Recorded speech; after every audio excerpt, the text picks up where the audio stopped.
Hello everyone, this is Dr. Vishal Trivedi from Department of Biosciences and Bioengineering, IIT Guwahati. And what we were discussing about the different properties of the enzyme in the course Enzyme Science and Technology. And so far what we have discussed in the previous module, we have discussed about how you can be able to design the different types of inhibitors. So we have discussed about the traditional approaches, we have discussed about the ligand based approach, receptor based approach, and at the end we have also discussed about the computer based targeted inhibitor design. And if you recall, in the previous module, we have also discussed about the different types of tools, and as well as we have also discussed in detail about how you can be able to use the docking softwares to design the inhibitors. And in the previous lecture, we have also discussed about how you can be able to study the enzyme inhibitions. So enzyme inhibition can be of two types. It can be of reversible type or the irreversible type. In the irreversible type, the inhibitor is of two categories. One, the irreversible inhibitors, which are actually going to be block the active groups onto the active site. So they will be actually the enzyme active site modifiers, and that's how they will actually going to modify the enzyme in such a way that the enzyme is no longer be active. The other category is the suicidal inhibitions or the mechanism based irreversible inhibitors, where you are actually going to have the inhibitor. When the enzyme is actually going to process the inhibitor, then it is actually going to modify the inhibitor to a more active species or some altered species, and because that altered species will have very high affinity for the active site, it will actually going to block the active site permanently, and as a result it is actually going to cause the suicidal inhibitions, or it will actually enzyme itself is processing the inhibitor and it is converting it into an inactive enzyme. So in today's lecture, we are going to discuss about the other category, which is the irreversible inhibitors. And within the reversible inhibitor, we have the three different types of inhibitors. We have the competitive inhibitors, we have non-competitive inhibitor, and we also have the uncompetitive inhibitors. So let's start the today's lecture. So in the reversible inhibitors, we have the three different types of inhibitors. We have the competitive inhibitors, we have the non-competitive inhibitors, and we have the uncompetitive inhibitors. So let's start discussing first the competitive inhibitors. The competitive inhibitors compete with the substrate for the binding to the active site, but once the bound substrate cannot be transformed by the enzyme into the product. So what the competitive inhibitor is doing, for example, this is the enzyme. Okay, so enzyme is making a interaction with the substrate, right? And that's how the enzyme is getting converted into the enzyme substrate complex, and then this enzyme substrate complex is getting converted into the enzyme plus product, right? So if the enzyme is active, it is actually going to do that. But when you add the inhibitor, for example, you add the inhibitor, right? So when you add the inhibitor will also have the same affinity for the active site as like the substrate, right? So enzyme inhibitor is actually going to compete, and as a result, the inhibitor is actually going to form the enzyme inhibitor complex. And because the enzyme inhibitor complex is no longer be processed, because the enzyme inhibitor cannot be processed, whereas the substrate can be processed to form the product, this reaction will no going to active, right? So this is not going to happen, that the inhibitor is also going to be get converted into some product, right? So this is what exactly going to happen. So you suppose you have an enzyme, right? And suppose this is the active site. Okay, so if this is the active site, it can actually take up the substrate on one side, and it can actually take up the inhibitor on other side. Okay, so if it is taking the inhibitor, right, it is forming the enzyme inhibitor complex. So this is the inhibitor what is going to bind, right? And this is going to be the enzyme inhibitor complex. So this is the enzyme, okay? And when it is interacting with the substrate is also going to do the same, right? It is also going to be binding this, right? So it's also going, this is the enzyme substrate complex, okay? And that's how it is actually going to work. So enzyme is actually going to, so the inhibitor is actually competing with the substrate for the same active site, and that's why this particular type of inhibition is called as the uh, competitive inhibitions. Let's take an example to explain you what is the competitive inhibitor. So the competitive inhibition of the succinic dehydrogenase. Succinic dehydrogenase is an enzyme of the Krebs cycle, right? And what its job is that it is actually going to convert the succinic acid into the fumarate, right? So this is the enzyme, okay, and it has the some of the groups and all that. So this is the three-dimensional structure of the enzyme succinate dehydrogenase, right? And when it is interacting with the substrate, the succinate has the well-defined structure. So because of that, this region, right? You see this region is actually taking up the acid groups, and these groups are also taking the acid group, okay? And then the succinic acid is getting converted into the fumarate, which is actually the product, right, of this reaction, and then the product is going to be released.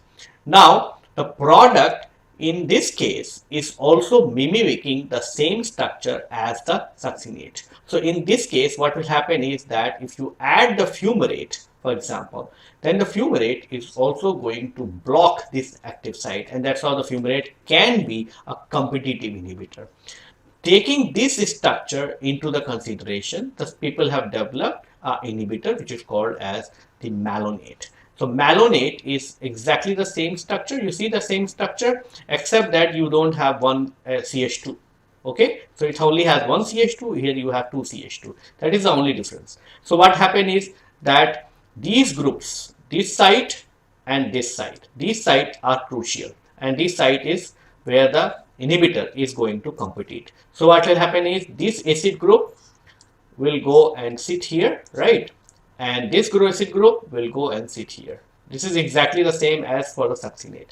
So as a result, what will happen is that it is actually going to form the malonate enzyme complex. And once the malonate enzyme complex is formed, because the succinate can be get converted into the fumarate, but the malonate will not getting the product into the product, and as a result the enzyme is actually going to be get fractionated into the inhibitor complex or the substrate complex. So wherever it is actually going to form the inhibitor complex, that type of enzyme will no longer be active to form the product.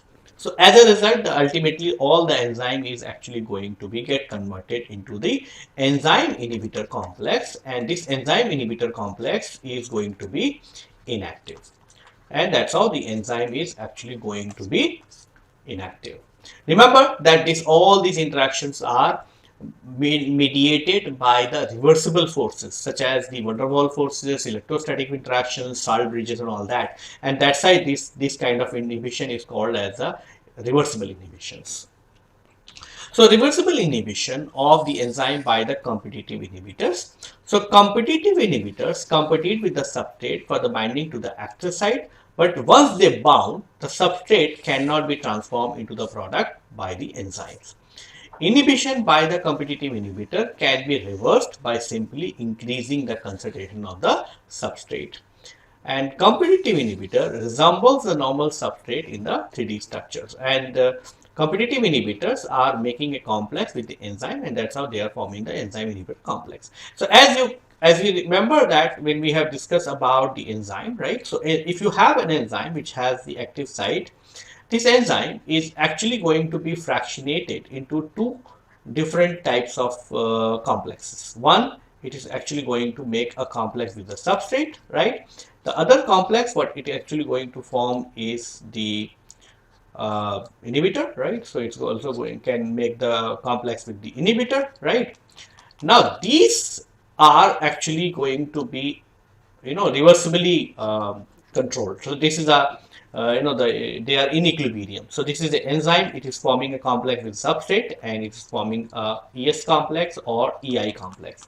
And all of these are actually the concentration driven, and that's why it says that inhibition by the competitive inhibitor can be reversed by simply increasing the concentration of the substrate. So for example, when you add the substrate, right, it is forming the ES complex. When you add the inhibitor, it is forming the EI complex. Now, depending upon what will be the concentration of the substrate, the amount of enzyme, for example, if you have 100 molecules of enzyme, you can actually have the 50 molecules here and 50 molecules here. For example, because you have added the 50 molecules of inhibitor and 50 molecules of substrate. Now, imagine a situation that I will add the 80 molecules of inhibitor. Substrate. Okay, so if I add the inhibitor, the 80 molecule, which means I have added another 30 molecules, right? Now what will happen for these 30 molecules, the additional 30 molecules, the substrate concentration will go up, right? So as a result, some of the enzyme which actually going to be free will actually go into this direction. So this means if this will go by increase, there will be a decrease in this particular complex, and that's how it is actually going to be 20. Okay, so there will be only 20 enzyme molecules which will be present in the enzyme inhibitor complex, whereas the 30 molecules, because it can go in the both directions, when there will be a enzyme which is going to be formed, there will be a free enzyme, free substrate which is present, and that's how it is going to be drive in this direction. So if you increase the substrate concentrations, the equilibrium will go into this direction, and as a result you will have more and more enzyme substrate complex. Imagine that if I make it 100, then the another 20 will actually going to be reduced. So the concentration of enzyme inhibitor complex is going to be 0. This means all the enzyme is now present as the enzyme substrate complex, and that's how at this particular stage there will be no inhibition, right? And this is what exactly it is written here, that if you increase the substrate concentration, the substrate is actually going to compete with the inhibitor, and as a result it will be keep removing the inhibitor from the enzyme complexes, and as soon as the enzyme is going to be free, the substrate will go and bind, because it is all driven by the concentration gradient or concentrations. So competitive inhibitor is solely being driven by the concentrations. So if the concentration of the inhibitor will go down, the enzyme will again go back to the free enzyme, and that's how the enzyme is actually going to be active, and it will actually going to catalyze the reactions. So this is what exactly it is saying, that if you have the enzyme, you can actually have the substrate. It's actually going to form the ES complex, and that ES complex is actually going to form the enzyme plus product, right? If you add the inhibitor, right, then it is actually going to form the enzyme inhibitor complex, right? And the interaction or the equilibrium constant for this is actually called as Ki, whereas in this case it is called as the Km. So this means you have an enzyme which is actually going to be under the equilibrium of the substrate, or it is actually the under equilibrium of the inhibitor, right? So if you add the inhibitor, it is actually going to form the enzyme inhibitor complex, and if you add the substrate, it is actually going to form the enzyme substrate complex, which means the for a competitive inhibitor, the enzyme is actually going to be fractionated into the two complexes, enzyme substrate complex or enzyme inhibitor complex. And this means if you have the total enzyme would be the free enzyme, the enzyme substrate complex, and the enzyme inhibitor complex. Okay, so this you have to keep in consideration when we are actually going to discuss about the kinetics. This means and remember that the equilibrium constant for the enzyme inhibition interaction is called as Ki. So the Ki is going to be called as the concentration of the enzyme, concentration of the inhibitor divided by the concentration of the enzyme inhibitor complex. Okay, now the velocity of the enzyme interaction is v, right? So you remember that we, when we were discussing about the Maclaurin-Bentham constant, right?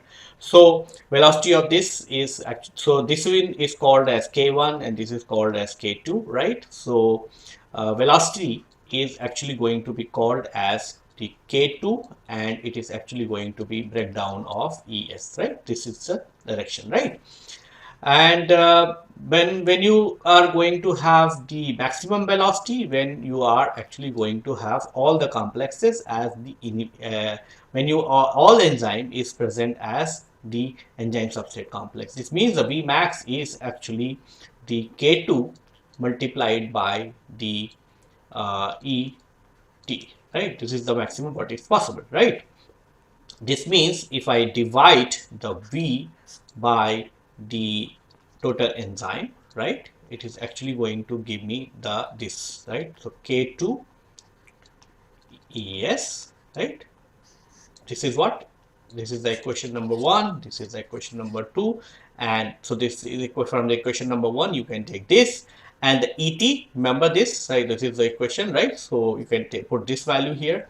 So you can put that concentration of E plus concentration of ES and the concentration of EI. Okay. So these are the this is the ET, right? So if I put the ET from here, right, I can take this, right? So I can take this V by K2 ET, right? So this is what I can put here, right? And I can be able to do this. So if I take this, I can put, instead of this, I can put the Maclaurin-Bentham constant. So you can, I put the substrate divided by the Km multiplied by the enzyme E, right? And I can do this whole, right? So I can put the enzyme concentration plus substrate divided by Km bracket, right? And E plus inhibitor divided by Ki, okay, and multiplied by E, okay.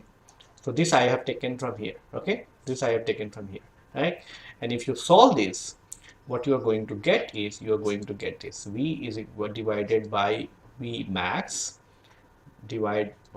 equal to S divided by Km and 1 plus, so this I have taken this as the outside, right? So 1 plus S by Km plus I by Ki, okay. And if you simplify this, what you're going to get is, you are going to get this. What you are going to get, you're going to get S divided by Km bracket 1 plus I by Ki plus S, okay. And this is what is very important equation, or very important equation to actually be able to understand the competitive reactions, okay.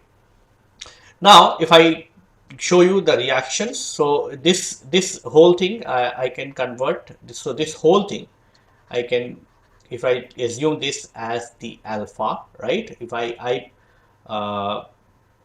by Ki 1 plus I by Ki, if I convert, if I consider this as alpha, then it is actually going to be called as S divided by alpha Km plus S. So it can be like this, okay.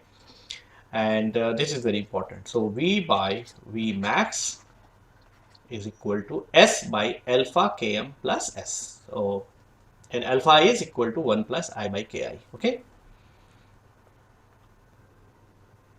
So let's discuss about how the enzyme kinetics is going to function. Okay, so if I plot the substrate concentration, okay, versus the velocity, okay, so in this case, first is we can actually be able to show you the curve, how it actually going to be. So it's going to be like this when you have no inhibitor. Okay, so this is the no inhibitor.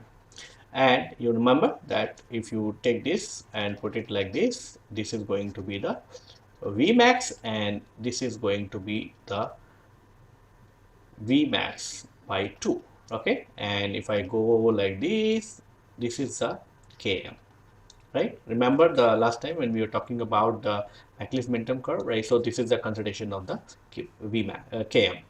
Now when you add the inhibitor, okay, when you add the inhibitor is actually going to take up some of the enzyme, right? So and that's how it will actually going to reduce the effective concentration of the enzyme. So in that case, it is actually going to take the longer time to reach the Vmax. So that is going to be happen like this. Okay, this means it is actually going to take the longer time to reach the Vmax, and as a result, the velocity, the ramping of the velocity is less, right? So this is actually in the presence of the inhibitor. This is in the absence of inhibitor. So when you have the inhibitor, it is actually going to take the longer time, because as you are going to have one concentration of the inhibitor, it is actually reducing the concentration of the enzyme, and as a result, it is actually lowering down the, it is asking the enzyme to go for more time. So, okay, now it will still be able to reach to the Vmax, and as a result the Vmax will remain the same, Vmax by 2 will remain the same, but when you calculate the Km is actually going to be different. So this is actually going to be the revised Km, or I will say the Km when you have the inhibitor. So what you can do, what you can see is this is the Maclaurin momentum curve, right? This is the Maclaurin momentum curve. Okay, if I show you the same thing in the line viewer work plot, okay, so line viewer work plot is also going to give you the better idea about what is exactly happening actually. So this is the Maclaurin momentum curve. So 1 by V divided by 1 by S, right? So first is you have the no inhibition, right? So what will happen is that you have the no inhibition. So this is the curve what you are going to get when you have no inhibitor. So this is the Vmax, and this is going to be the Km.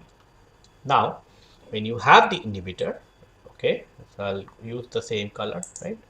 So when you have the inhibitor, it is actually going to be, because it is taking longer period of time, so it is actually going to be like this.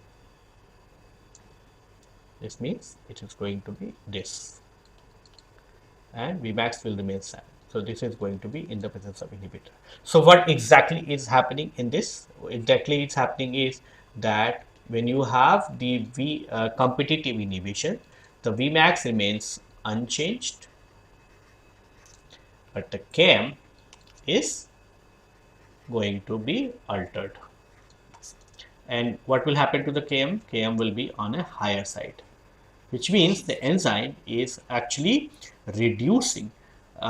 Enzyme is actually requiring the more amount of substrate to show you the same amount of Vmax. And this is exactly what is going to happen, because the enzyme is now fractionating into this, right? This means effectively the enzyme substrate concentration is getting reduced, because you are, some of the enzyme is getting channelized here, right? So you require more substrate so that enzyme is actually be able to show you the Vmax. And then, so in a competitive inhibition, the Vmax is going to remain unchanged, the Km is actually going to alter.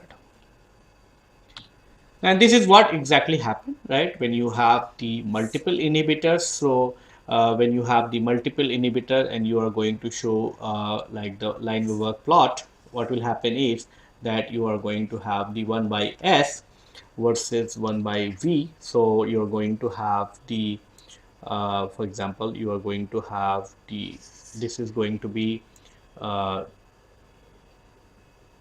no inhibitor, right? And as you will increase the inhibitor, right? So if you increase the inhibitor, it will go like this.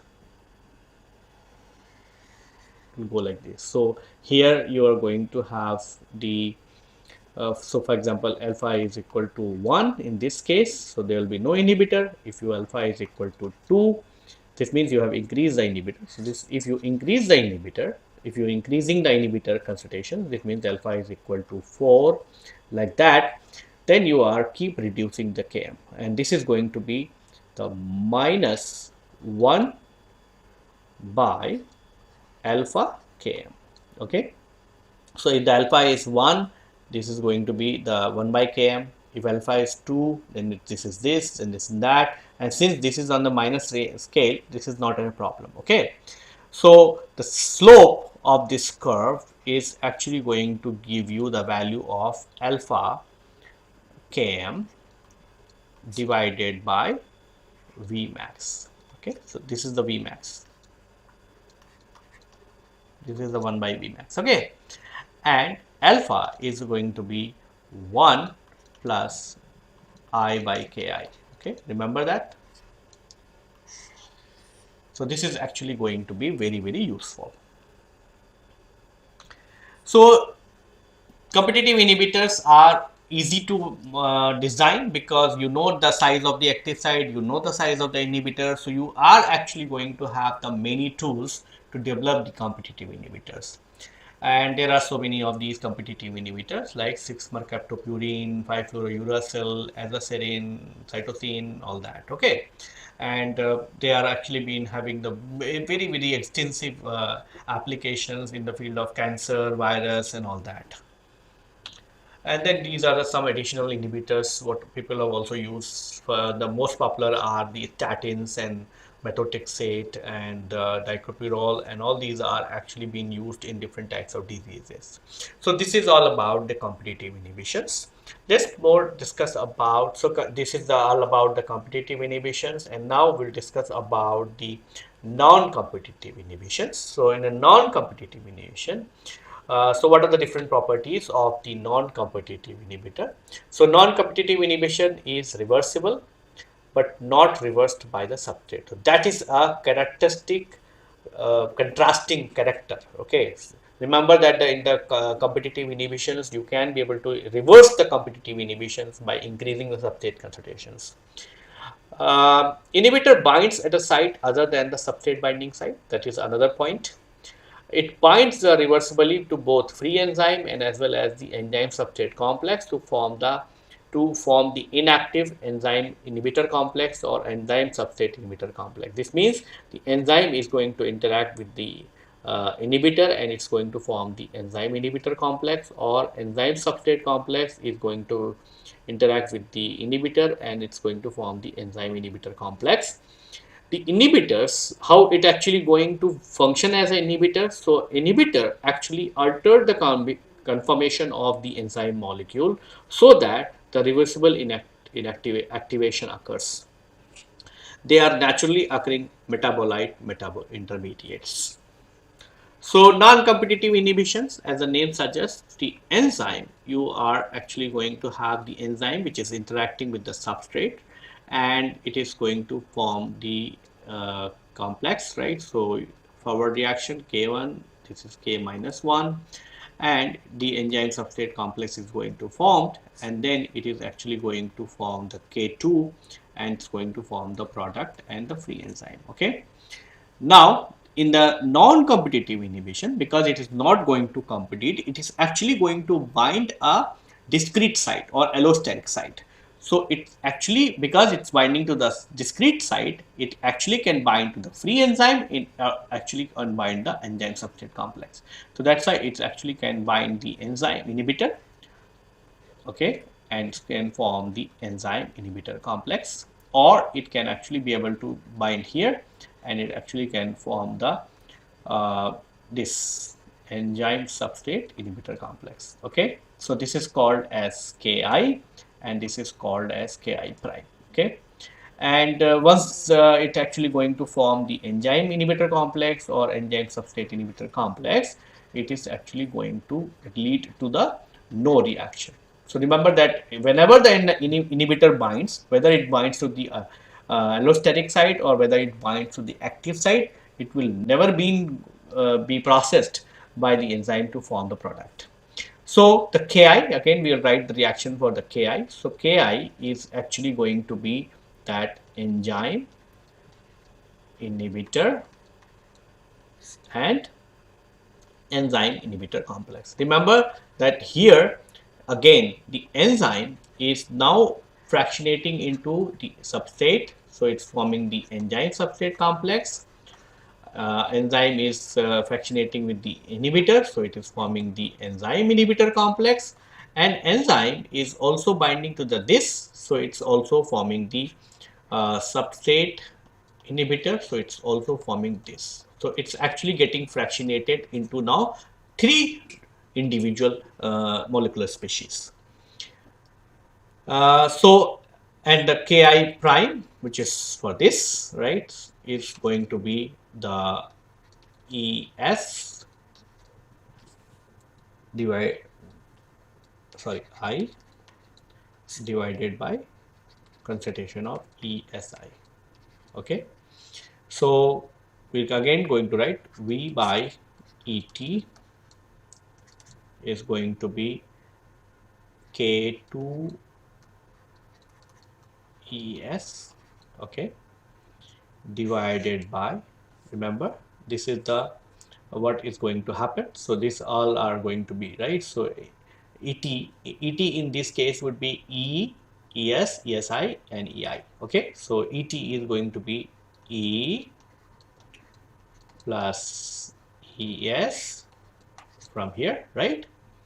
Then it is going to be EI and then it is going to be ESI.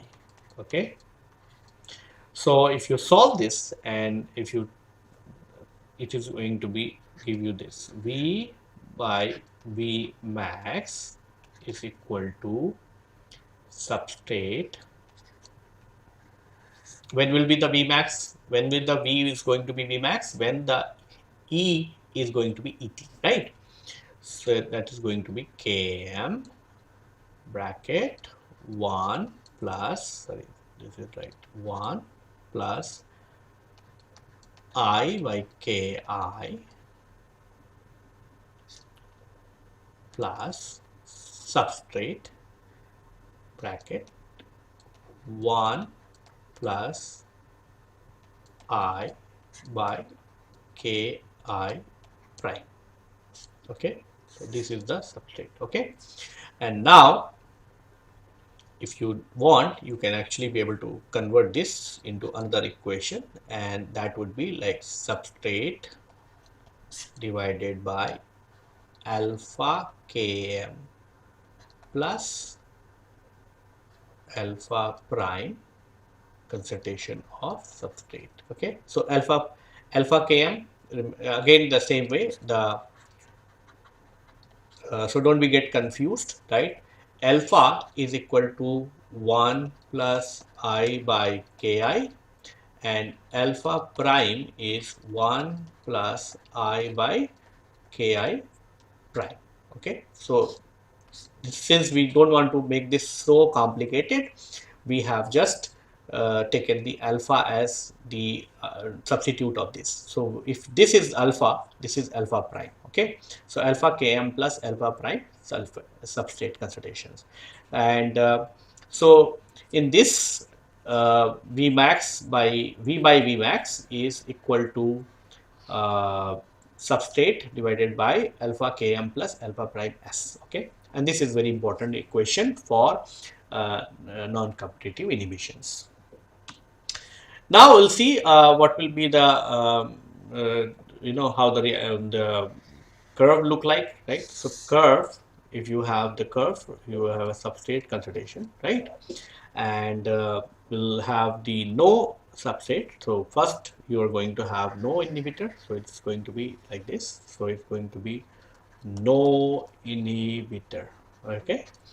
Now when you have the non-competitive inhibitor, okay, so when you have the non-competitive inhibitor, it's going to be it's because now there's a difference, right? So sorry,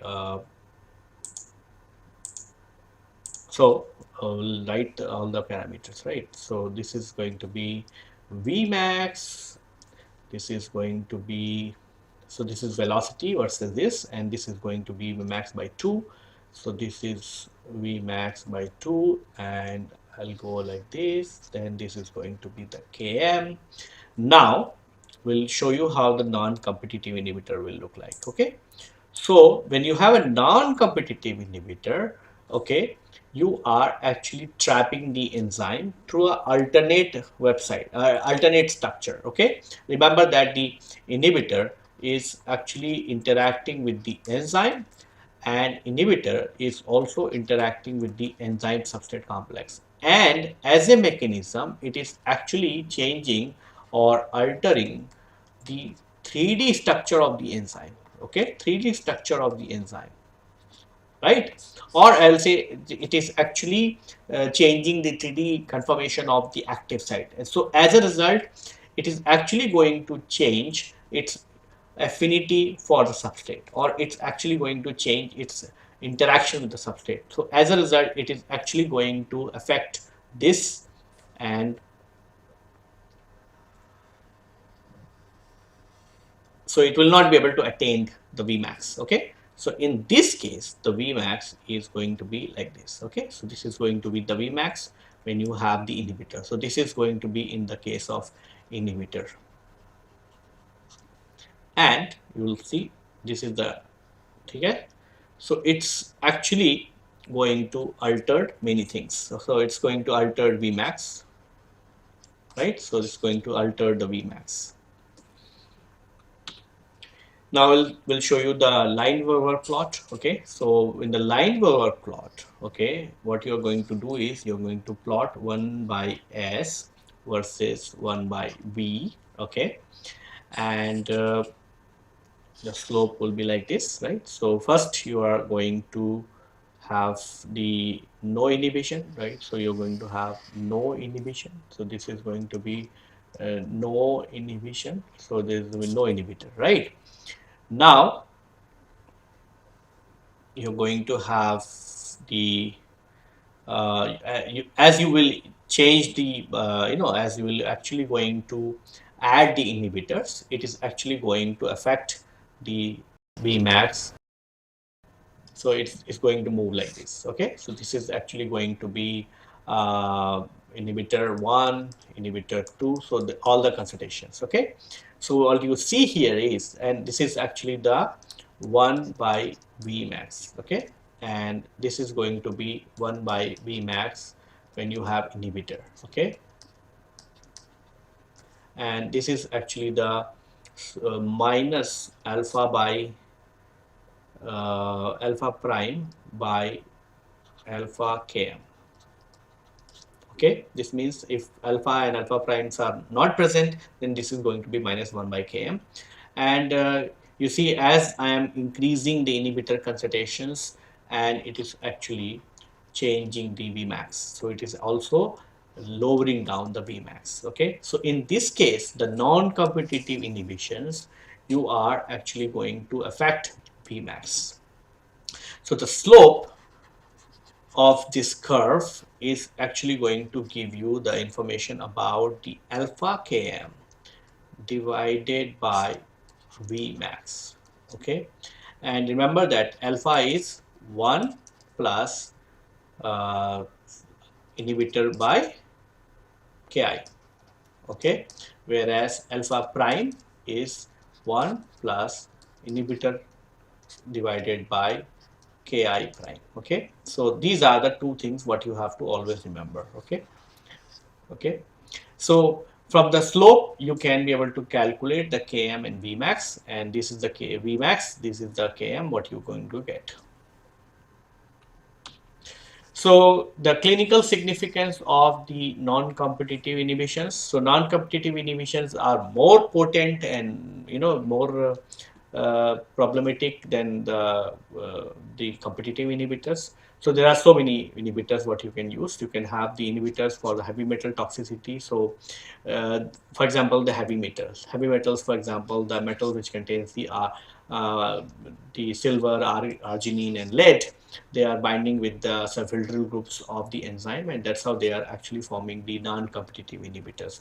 And that's why you remember that all these heavy metals are bad for the human health, because they are actually going to inactivate so many enzymes, and that's how they are actually going to cause the toxicity. Then we have the pepstatin. Pepstatin is a protease inhibitor for the pepsin. Then we have the soybean trypsin inhibitor, which also have the inhibitor for the trypsin. And then we also have the ethanol or the narcotic drugs. So, and that also has the inhibitor for the acid phosphatase. So what happened in the non-competitive inhibition is that it is actually so in an enzyme you have the two different sites. You have the active site, you have the allosteric site. So substrate actually can fit into this active site, right? And so what happen is that inhibitor will go and sit here. Okay, so inhibitor will go and sit in the allosteric site. It does not go and bind in the active site. Okay, so that is the major difference, okay, between from the competitive inhibitions. And once it binds, it actually induces the conformational changes. And because it induces the conformational changes, it's actually affecting the binding of the substrate to the active sites. Either it will reduce the affinity, or it may actually abolishes the substrate binding completely. So either of these cases, the inhibitor is actually going to be very, very potent compared to the competitive inhibitor. So let's see a comparative statement, how the comparison between the competitive and the non-competitive inhibitions. So in the competitive inhibitions, the substrate or the inhibitor both are competitive for the active site. So this is the active site which has all the requisite three-dimensional structures. You have all the interactions and everything available for both inhibitor and another substrate. So whoever will be more in concentration, it will actually go and bind. Whereas in the case of non-competitive inhibitor, inhibitor will go and bind to a distant site. It will always be called as allosteric site. And once it binds, it actually brings the alterations into the active site, and that's how the substrate binding is going to be compromised, or the affinity is going to be reduced. So this is what the tabular form. I have given you a comparison between the competitive and the non-competitive inhibitions. So the competitive inhibition is active in the active site, whereas the non-competitive inhibition is may or may not be active at the binding site. Then the structure of the inhibitor, the most of the competitive inhibitors are the substrate analogs, but the non-competitive inhibitors are unrelated molecules because they are supposed to bind to the allosteric site. Then inhibitions, in both the cases, it is reversible inhibitions. Then if you add the excess of substrate, the inhibition can be relieved in the case of competitive inhibitor, but it is having no effect onto the non-competitive inhibitor. And that's why the non-competitive inhibitors are more potent compared to the competitive inhibitions. Km, the Km is actually going to be increased in the presence of inhibitors, whereas it is going to be unchanged in the presence of inhibitor. Uh, the Vmax is actually going to remain unaltered in the case of non-competitive inhibition, whereas it is actually going to be decreased in the case of non-competitive inhibitor. What is the significance? Significance is that it is actually going to have both of the actually going to have the therapeutic applications, whereas the non-competitive inhibitors are mostly being used in a toxicological applications. So now let's move on to the third category, and the third category is the uncompetitive inhibitions. So uncompetitive inhibitions, the inhibitor is actually going to bind to the ES complex. Okay, so this means it is actually going to affect the Vmax, and Km is actually going to be decreased. Examples are alkaline phosphatase inhibition by the phenylalanine. So in this case, what happened is that the enzyme is actually interacting with the substrate, forming the enzyme substrate complex. Okay, and then this enzyme substrate complex is converting into the enzyme plus product. Now, inhibitor does not have any affinity for the enzyme, but when the substrate binds and forms the enzyme substrate complex, then it actually interacts with the enzyme substrate complex and forms the enzyme substrate inhibitor complex. And this is actually not allowing the any kind of process, so it's going to give you the no product. Okay, so this is exactly what is going to happen. So enzyme, you have an enzyme, it has an active site. Okay, so it's going to interact with the substrate and it's going to form the enzyme substrate, right? It's going to form the enzyme substrate. Now at this stage, if you add the inhibitor molecule will also going to have the additional, so this is going to be substrate, and when you add the inhibitor is actually going to have the additional active site. So on this active site you have the substrate, on this active site you are going to have the inhibitor. So basically when the substrate binds, it actually forms inhibitor binding site. So it actually creates the inhibitor binding site, and that's how the inhibitor is actually going to bind. Uh, this is what exactly going to happen. So the enzyme, which is interacting with the substrate, is giving the enzyme substrate complex. So this is the K1, this is the K minus 1, and then this is actually going to form the K2 is going to form the enzyme plus product, and from here the inhibitor is actually going to form, or the inhibitor is going to interact to give you the enzyme substrate inhibitor complex, right? And this will not going to process. Okay, so this is called as the Ki prime, because remember that we will not going to use we'll use the same convention. So Ki prime also we were using when we were talking about the non-competitive inhibitors. So the Ki is uh, ES I divided by ESI. Okay. Remember that the ET in this case would be E, ES and ESI. Okay, so it's going to be E, ES and ESI. Okay, so these are the three way in which the ET is going to divide. Okay, now V is going to be K2 ES, that is, and Vmax, this is the old thing, actually we are writing the same thing, right? K2 ET, right? When the enzyme substrate concentration is going to be total, right? So V by ET is going to be K2 ES, and instead of KET you are going to write E ES, sorry, E plus ES plus ESI, right? Now instead of writing the ESI, you can write the KI, ESI and all that, and because of that it is going to be, and instead of E2 ET you can write the K2 ET.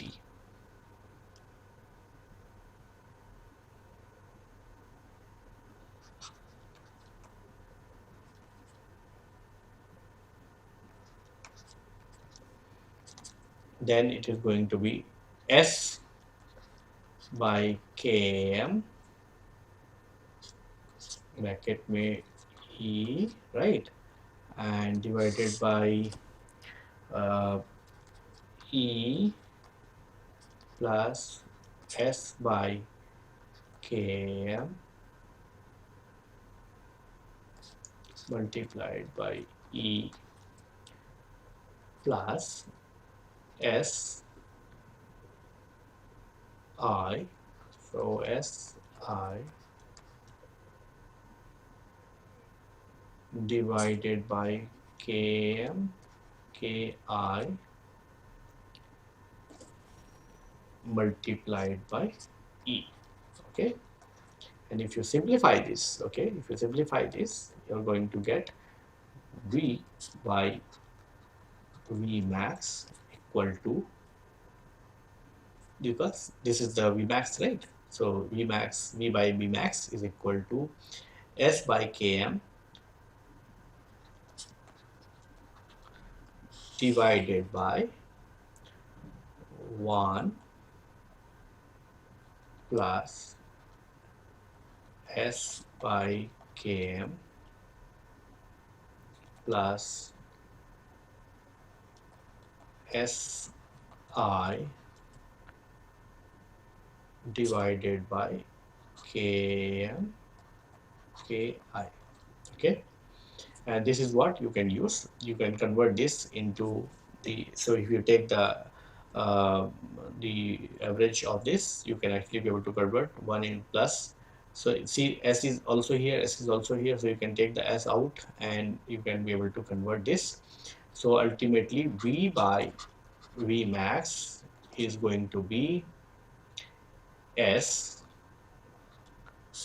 divided by alpha Km plus S. So if you simplify all this, okay, S by Km, S by Km, all this, so you can easily take the S by Km out from here, okay, and then it will actually can be used and cancelled out everything. So then it will actually going to give you, this is the final equation what you are going to get, okay, and this is the equation what you can use to understand all the parameters. Now we'll see the line work plot, how it is actually going to work, right? So you're going to have 1 by S versus 1 by V, okay? And this is what exactly going to happen, okay? So you are going to have the slopes like this, and like this, okay? And this is the no inhibitor, and this is the from here to here. So this is the inhibitor concentration 1, this is the inhibitor concentration no. So increasing inhibitor, okay, and as you increase the inhibitor, what you are going to do is you are, so this is going to be minus alpha by Km, okay. So you'll see that you are actually changing the Km, and you are also changing the 1 by V max, okay. So this is the 1 by V max, okay. So this is the V max when you have the inhibitor concentration 2. This is why it is so, because in this case you are altering the, when the inhibitor binds, it actually induces the conformation, and that's all. So in this case there will be a alteration in the Vmax, so it's going to be altered. Km is also going to be altered, okay, and that is the characteristic of the uncompetitive inhibitors. The slope of this curve is actually going to be Km by Vmax, okay, and the alpha prime in this case would be 1 plus I by Ki prime, okay, and this is what you have to use. So this is all about the mechanism of the inhibition of the enzyme. We have discussed about the reversible enzyme. So we have discussed about the competitive inhibitions. We have discussed about the kinetics of the competitive inhibitions and how it is actually inhibiting the enzyme. And what we have learned, that if you increase the substrate concentration, you can be able to relieve the inhibition by the competitive inhibitors. In addition to that, we have also discussed about the non-competitive inhibitors. So non-competitive inhibitors binds to a distant site or the allosteric site, and when they bind to the allosteric site, they are actually inducing the conformational changes, and as a result, it is actually altering the binding of the substrate. Uh, and then we also discuss about the uncompetitive inhibitor. So uncompetitive inhibitor does not have any kind of binding site onto the enzyme structure, but when the substrate binds, it actually creates the binding site for the inhibitor, and that's how it is actually going to bind the enzyme substrate complex rather than the free enzyme. And that's how in either of these cases, it is actually going to affect the KMM or the Vmax. So with this, I would like to conclude my lecture here. In our subsequent lecture, we are going to discuss some more aspects of the enzyme in the course Enzyme Science and Technology. Thank you.